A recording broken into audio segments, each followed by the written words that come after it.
Nagpadala na ng medical team ang Department of Health sa Tuburan, Cebu para tutukan ang typhoid fever outbreak doon.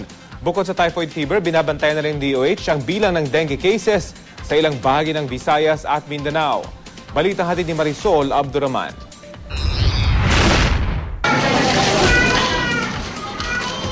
Nababahala ang Health Department sa patuloy na pagtaas ng bilang ng mga nagkaka-typhoid fever sa Tuburan, Cebu.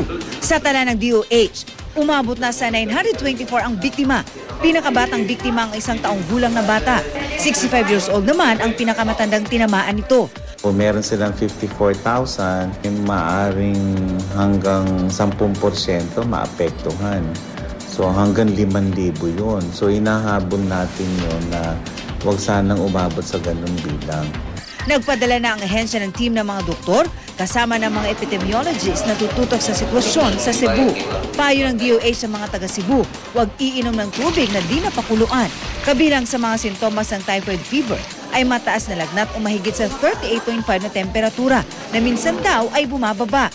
Pananakit ng ulo, pananakit ng tiyan, diarrhea o di kaya hirap sa pagdumi. Obserbahan din daw ang dumi. Pag itim daw kasi ito, maaaring may komplikasyon na sa bituka. Maaari magkaroon kayo ng komplikasyon sa bituka kung saan dahil sa pagkalat ng bakterya at ng lason nito ay maaari kayo magkaroon ng intestinal hemorrhage. Bukod sa typhoid fever, minumonitor rin ng DOH ang kaso ng dengue sa Davao City, Zamboanga City at iba pang lugar sa Visayas at Mindanao na nakaranas ng pag-uulan itong mga nakaraang linggo. Iba yung ingat din ang payo ng ahensya sa iba pang lugar kabilang na ang Metro Manila.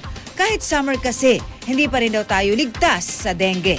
Sa tag-araw naman, matinding init, wala ho kayong makunan ng tubig. So ang gagawin nyo, kayo ho'y mag-iimbak. At kung ito'y hindi nyo natakpan, swerte nun lamok at sila ay may pamumugaran muli.